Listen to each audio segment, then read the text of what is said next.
ही आशीर्वाद है। प्रणाम जी सुंदर साथ जी। बोलो श्री प्राणनाथ प्यारे की जय। बोलो श्री सतगुरु महाराज की जय। पन्ना धाम की जय। सर्व सुंदर साथ की जय।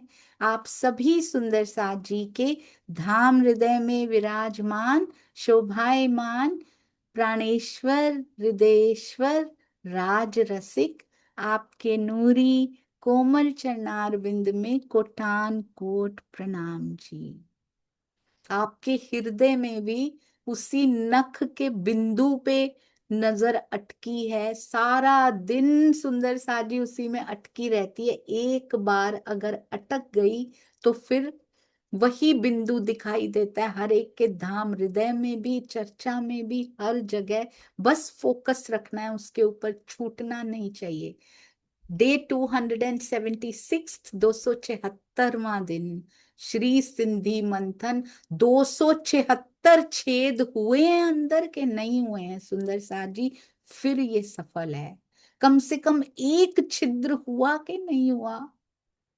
अंदर तक, अंदर तक गहरा जा रहा है ये तीर या नहीं जा रहा सुंदर साथ जी? दर्शन तो हम कहें कि सुन के दर्शन हो जाएं, दर्शन इतने आसान भी नहीं है। वो श्री जी थे सुनाने वाले।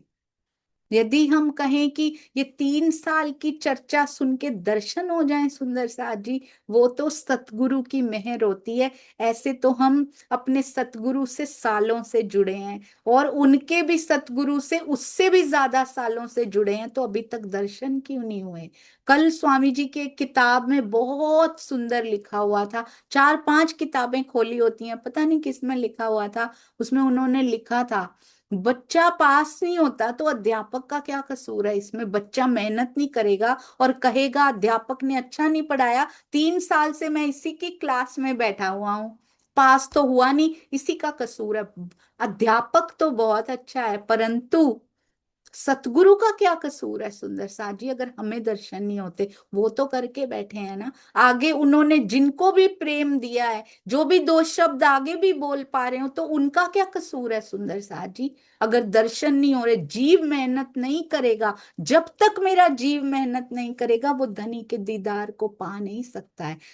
जीव की रहनी आत्मा, ये कल ही आया था सुंदर साथ जी। परात्म और धनी किसी से नहीं छुपती। ये जीव की जो रहनी है ना, ये राज्य की नजर तो है ही उसके ऊपर, परात्म की नजर भी उसके ऊपर है, और आत्मा तो उसको देख ही रही है। सोचिए, हम कहते हैं ले मेरा कोई नहीं है, कभी कभी रोते थे ना जब समझ नहीं होती थी कि मेरा तो इस संसार में कोई भी नहीं है, कोई नहीं मुझे समझता, मुझे कोई प्यार नहीं करता।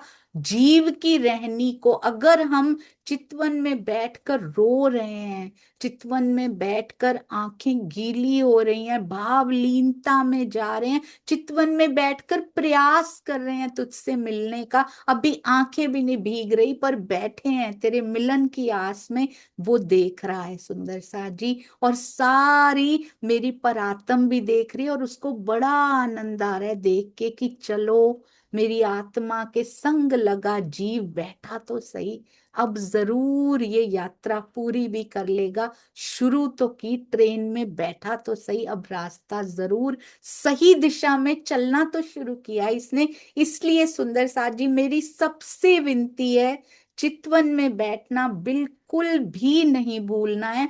कल के लिए मुझे क्षमा कर दीजिएगा, मैं रात को चितवन के लिए उठ नहीं पाई, सुबह से खुद को इतना धिक्कार चुकी हूं कि मैं आपको क्या बताऊं। मुझे पता ही नहीं लगा कल रात को कब अलार्म बजा, और मुझे क्षमा कर दीजिएगा। पर हाँ, मेरे मुझे मैसेज आया, मेरी 1.5 घंटे बाद उसके नींद खुली है। नींद पे अभी उतना कंट्रोल हुआ नहीं है ना सुंदर साथ जी, धीरे धीरे जरूर सुधार आता जाएगा।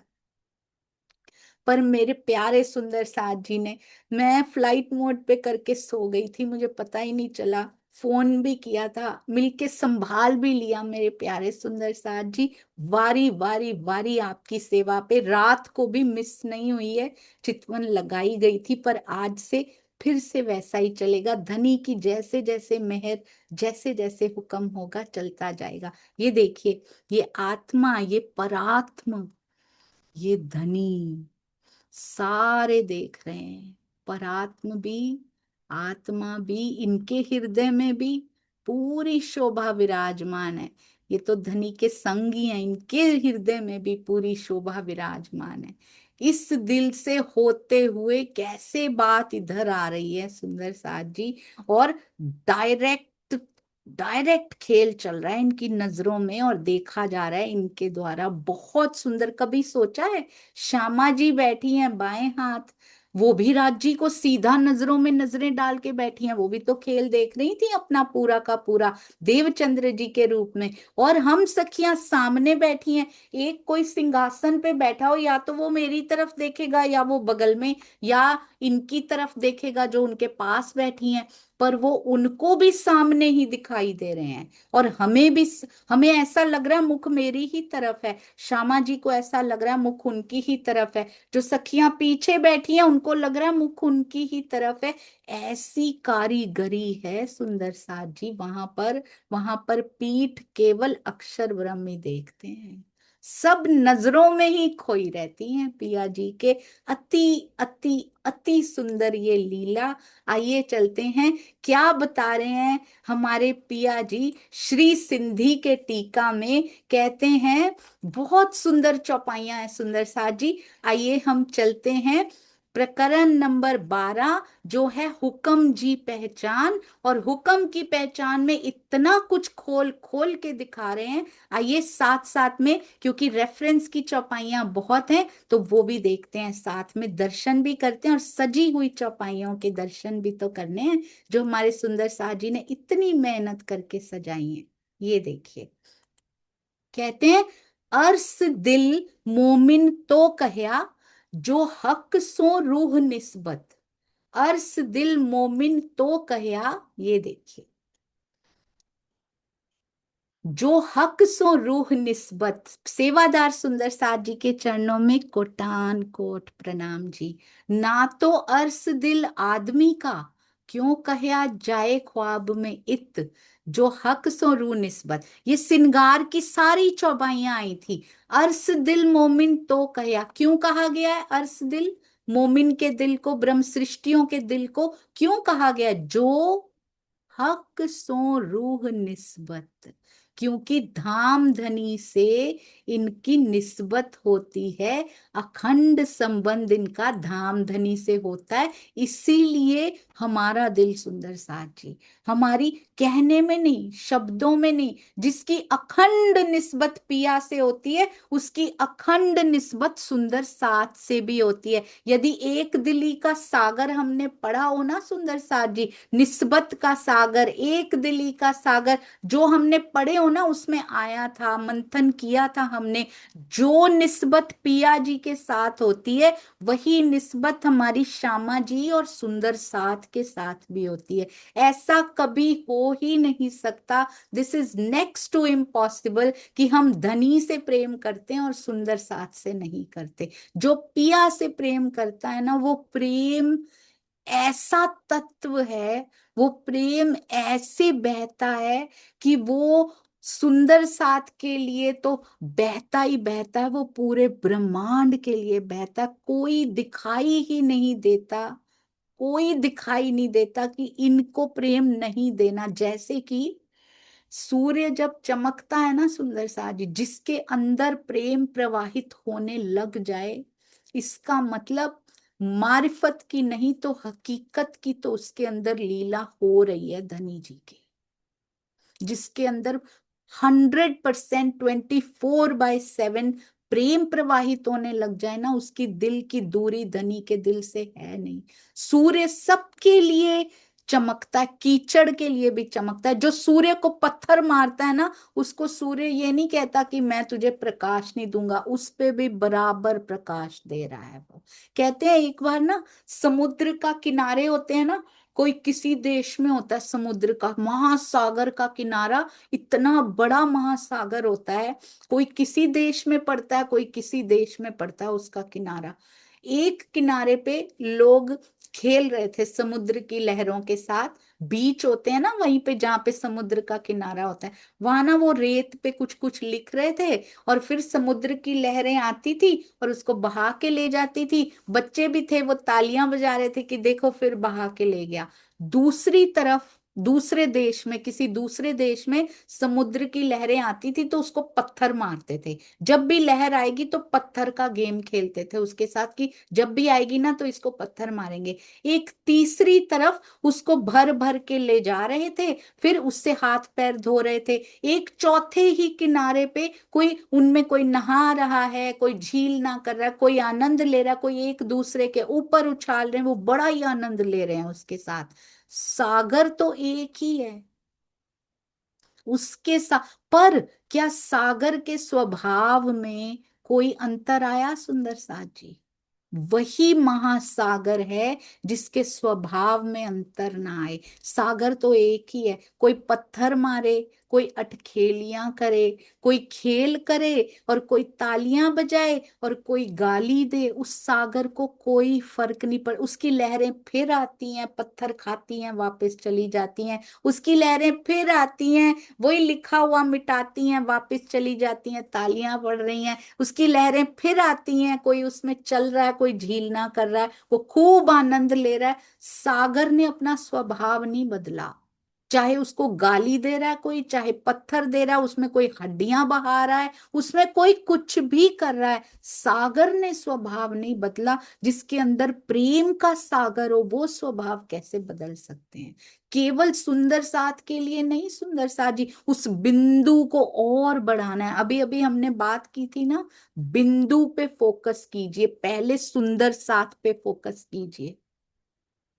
सारी चित्त वृत्तियों को समेटकर, सारी इंद्रियों को हरा के सुंदर साथ पे फोकस कीजिए कि इनके प्रति मेरे हृदय में प्रेम के अलावा कोई भाव नहीं आना चाहिए। सतगुरु, सतगुरु के लिए प्रेम आता है तब जाके सुंदर साथ बिंदु बन पाते हैं, उसके बिना तो बन ही नहीं पाते। सतगुरु का रोल इतना इंपॉर्टेंट होता है, उसके बिना यहाँ कुछ संभव ही नहीं है। सतगुरु में ही अक्षरातीत विराजते हैं सुंदर साथ जी। वो जाते नहीं हमको छोड़ के, एक तन चुन लेते हैं, बस उसकी वाणी से पहचानना होता है। फिर इस बिंदु को बड़ा करते जाइए, एक्सपैंड करते जाइए, इतना एक्सपैंड करते जाइए कि चितवन में पूरे राज्य का स्वरूप कवर हो जाए, और यहाँ इस ब्रह्मांड में हमारे प्रेम के लिए पूरा ब्रह्मांड छोटा पड़ जाए। इतना प्रेम होता है अंगनाओं के दिल में कि ब्रह्मांड छोटा पड़ जाता है उसके लिए। अभी और लटपट हो रही होती है कि अब किसको दूं, इतना है अंदर, किसको बांटूं। और ईर्ष्या कैसे निकल सकती है अंगनाओं के पास से? उसके जीव पे, आत्मा का कोई असर नहीं हो रहा सुंदर साथ जी। वाणी जैसे ही अंदर छुएगी, ये हमारे हृदय को सोना नहीं, उसको पारस ही बना देगी। ये पारस जिसको छुएगा, इस पारस के दिल की बातें जिसको छुएंगी ना, वो भी सोना और पारस ही बनते जाएंगे। क्योंकि दीपक से दीपक जलाते हैं हमारे सतगुरु, पारस से सोना बनाते ही नहीं है। पर पहले इसको सोना बनना पड़ता है, फिर पारस बनता है। अवस्थाएं हैं, अवस्थाएं हैं सुंदर साज। अगर ये वाणी रूपी पारस की एक भी मात्रा, एक भी बिंदी हमारे हृदय तक छुई है, तो हृदय का वो बिंदु, वो कोना जरूर कंचन बनेगा और पारस भी बनेगा। क्योंकि अगर ये छू जाए ना तो फिर असर किए बिना वापसी है ही नहीं। पर ये अंदर तक जा नहीं पा रही, विकार रोक रहे हैं। और सबसे बड़ा विकार ईर्ष्या होती है सुंदर साथ जी, क्योंकि अहम, अहम से पैदा होती है। अहंकार है जो ईर्ष्या से दूसरों को दुखाता है। बिल्कुल किसी का हृदय दुखाया, मेरी झलक धुंधली पड़ गई इधर, उसका नुकसान नहीं हुआ। अब कितने दिन तक चितवन में हिलते ढिलते डुलते बैठना पड़ेगा, क्योंकि वापसी हो चुकी है। नुकसान हमारा हो रहा है, सांसें कितनी चली गई उतने में। कहते ब्रह्म सृष्टियों के दिल को धाम क्यों कहा गया है? इनका धाम धनी से, इनका हमारा धाम धनी से अखंड संबंध होता है। हम इसकी गरिमा को समझ रहे हैं? दिल को धाम होने की गरिमा शब्द नहीं है ये। धाम मतलब परम धाम होता है सुंदर सा जी। जिनका दिल परम धाम हो, परम धाम में कटुता होती है कभी? परम धाम में ऐसे शब्द, ईर्ष्या द्वेष होता है, तो हमारा दिल कैसे धाम है? ये कैसा धाम है? ये माया का धाम है या पिया का धाम है? अहंकार का धाम है या प्रेम का धाम है? ना तो अर्श दिल आदमी का, इस नश्वर जगत में भला एक मनुष्य के स्थित तन में स्थित दिल को क्यों कहा जाए ख्वाब में इत? धाम कैसे कहा जा सकता है? आत्मा का दिल धाम है। इसीलिए सुंदर सा जी, आत्मा की संगति पाकर जब तक जीव का दिल उसके मुताबिक नहीं हो जाता, तब तक पिया की सुगंधी इसको आती नहीं। और जब तक इसको नहीं पता लगता, तब तक आत्मा चल पाती नहीं। जब तक ये रोता नहीं है, इसको पहचान नहीं होती, ये रोता नहीं, ये रुदन नहीं करता, ये विरहा नहीं करता। स्वामी जी बहुत सुंदर बताते हैं, कहते हैं पिया से बोलो,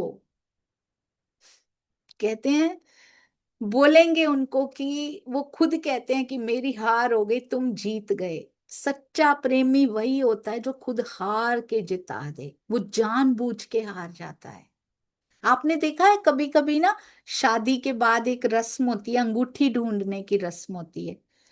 पति अपनी पत्नी से इतना प्रेम करता है, वो जान उसके हाथ में अंगूठी आ गई है, पर वो छुप के उसको पकड़ा देता है कि तू अनाउंस कर दे तुझे मिली है, क्योंकि उसकी खुशी देख के उसको बड़ी खुशी हो रही है। कई बार पत्नी भी ऐसा करती, वो उसको पकड़ा देती है क्योंकि उसके चेहरे पे खुशी देख के उसको बहुत खुशी मिल रही। ये छोटी सी एक रस्म है यहाँ पे। जीतने में उसके जीतने में मुझे ज्यादा खुशी मिल रही है।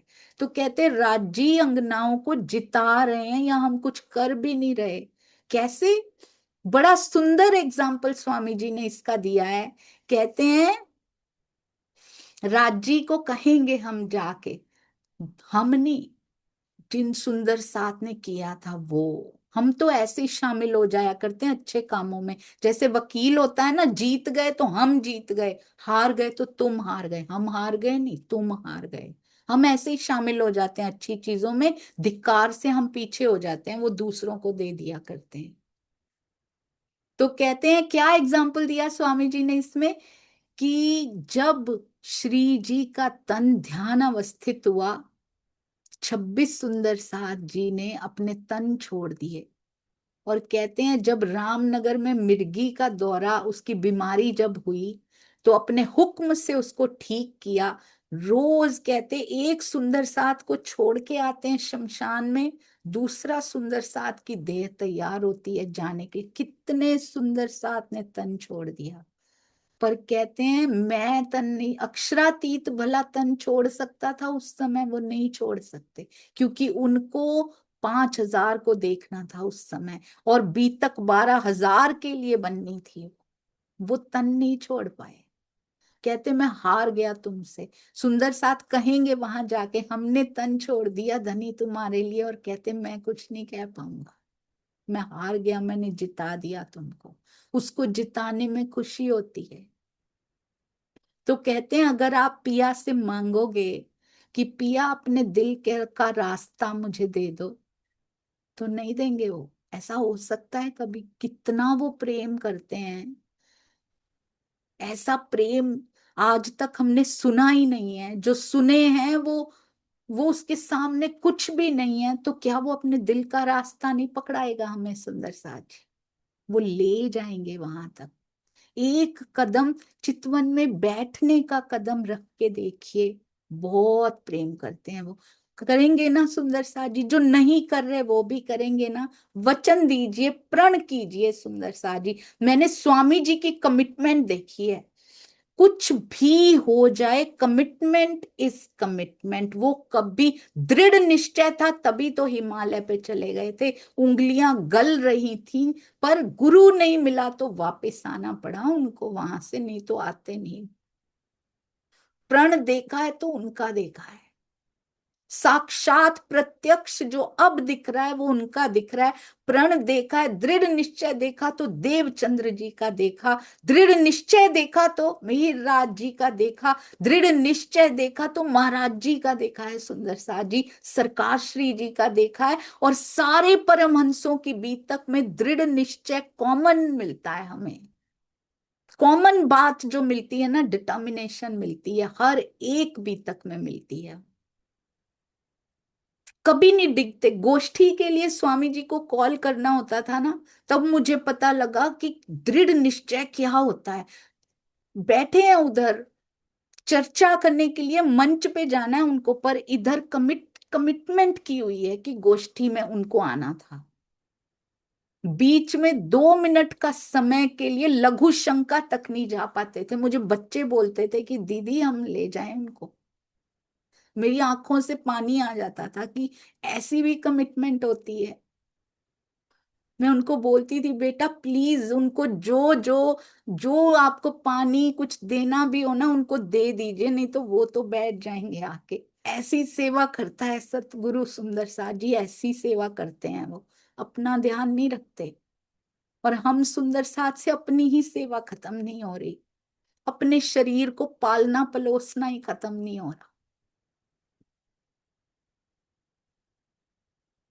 चाहे कहीं भी है, किसी भी गांव में होते थे, आज आना है मतलब आना ही है, चाहे समय है या नहीं है वो निकाला जाएगा। एक जगह जागनी चर्चा में अभी बताया था पीछे अशोक जी ने, उनको जाना था, इतनी ठंड थी, यूपी की जागनी यात्रा जब चल रही थी, इतनी सर्दी इतना कोहरा, कहते हैं हजारों के सुंदर साथ ने आना था, तब दोपहर में थे, रात को नहीं थे, 150 सुंदर साथ बचा था।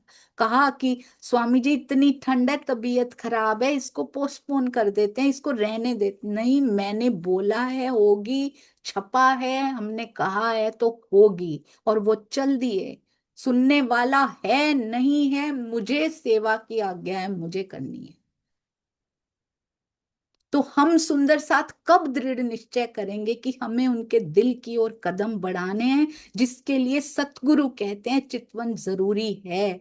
कौन कौन है सुंदर साथ जी जो अभी भी जिन्होंने नहीं सोचा बैठने, रात को 9:30 बजे जरूर आ जाइएगा। सुबह भी लगती है, रात को भी सामूहिक से शुरू करेंगे और उसके बाद फिर एकांत में कीजिएगा, जैसे आपको अच्छा लगे, जैसे दिल कहे वैसे कीजिएगा, पर पीछे ना रहिए। समय बहुत कम बचा है। राजा भाव सिंह जी को तो पता भी नहीं था कितना समय है मेरे पास। उन्होंने उन दिनों में, थोड़े से महीनों में ही पूरे जीवन की सेवा कर डाली, होम कर दिया अपने आप को सुंदर सा जी। उनको पता नहीं था मेरा तन छूटने वाला है। और बहुत धन्य, बहुत सौभाग्यशाली रहे जो चितवन करते हुए, क्योंकि जीव थे ना सुंदर साथ जी, और लिखा हुआ था। ऐसा नहीं है कि अचानक से हुआ होगा। जीव के सांस गिनती बांधी श्वासों श्वास, उनकी गिनती पहले से बंधी थी। तो सोचिए कितने सौभाग्यशाली रहे कि योग माया का दर्शन करके गिनती खत्म हुई। ये कितनी मेहर हुई है राज जी की उनके ऊपर एक्चुअली। कहते हैं आदमी का दिल भी भला यहाँ अर्स दिल किया जा सकता है। परात्म की भावार्थ में पूज्य स्वामी जी लिखते हैं, परात्म की ही प्रतिबिंब स्वरूपा आत्मा है, जो मानव तन में विद्यमान जीव पर विराजमान होकर इस मायावी खेल को देख रही है। परात्म धाम धनी की अंग रूपा है, इसी प्रकार उसकी प्रतिबिंब स्वरूपा आत्मा से भी धामधनी का अखंड संबंध, अंग रूपा ही हुई ना, वो भी अखंड संबंध सिद्ध होता है। यही कारण है कि जीव के ऊपर विद्यमान आत्मा के दिल को राज्य का धाम कहा जाता है। जैसे वो उसमें विराजते हैं परात्म के दिल में, वैसे ही वो आत्मा के दिल में भी विराजते हैं, इसलिए राज्य का धाम कहा जाता है। जब तक ये जीव का दिल माया का धाम से हटकर ब्रह्मवाणी का धाम, सेवा का धाम, चितवन का धाम, नहीं बन जाता रहनी का धाम, तब तक सुंदर साथ जी बात बनेगी नहीं। हर बार बहाने ही लगाते रहे कि हम हो जाएगा हो जाएगा, पर हर बार तन छूटता ही रहा है। रूह तन की असल अर्थ में जी, यही यही चौपाई नेक्स्ट है। रूह तन की असल अर्थ में, हम सबको ये पता है। कैसे पता लगा हमें? हमने देखा नहीं है। स्वामी जी के टीका को बार बार आपने देखा, अभ्यास कर करके, कभी सिंधी में, कभी कलश हिंदुस्तानी में, कभी सिंगार में, कभी सागर में, सनंद में, प्रकाश हिंदुस्तानी, रास में, हर जगह पे गोते लगा लगा के उनके टीका में अब समझ में आने लगी है चौपाई पढ़ते, पहले नहीं आती थी। रूह तन की असल अर्थ में, आत्माओं का मूल तन जो है परम धाम में है। अर्श ख्वाब नहीं तफावत, उस तन यानी परात्म और इस तन यानी आत्मा में कोई अंतर नहीं है। ख्वाब नहीं तफावत, कोई तफावत नहीं है, इनमें कोई अंतर नहीं है। तो अर्श में रहने वाले तन में और ख्वाब में रहने वाले तन में कोई भी भेद नहीं है, सिर्फ प्रतिबिंब है उसका। और वो प्रतिबिंब क्यों बनाया, बिंब क्यों नहीं आया? क्योंकि बिंब ये माया सहन नहीं कर पाती, उड़ जाती, इसलिए प्रतिबिंब के रूप में आना पड़ा। तो कहया सेहरग से नजीक, हक अर्स दुनी बीच इत। यही कारण है इस संसार में भी युगल स्वरूप और परम धाम आत्माओं की सहरग से भी निकटस्थ है। सहरग से नजीक क्यों कहा जाता है? क्योंकि सहरग होती है सांस की नली। मैं जब छोटी थी ना सुंदर सा जी, सरकार जी बड़ा सुंदर ये एक्सप्लेन किया किया करते थे, बहुत ही भावपूर्ण, जैसे कहते ना भाव काढ़ दिखा वही उनके मुखार बिंद पे वो चलता हुआ महसूस होता था। ऐसे लगता था जब सरकार जी बताया करते थे, तो मुझे तब मैं पता है क्या महसूस कर पाती थी? मैं थी कोई 8-10 साल की, तो मैं सोचती थी सहरग ना मेरी प्राण नली के साथ ही राज्य चिपके हुए हैं बस। पर अब पता लगा कि सहरग के साथ नहीं, उसके साथ नहीं, उससे भी ज्यादा पास है मेरे। कैसे? कैसे सहरग से नजीक? क्योंकि कहते सांस होती है ना, सांस से भी पास क्या होता है? हृदय। हृदय क्यों? हृदय की गति रुकते ही काम तमाम हो जाता है ना?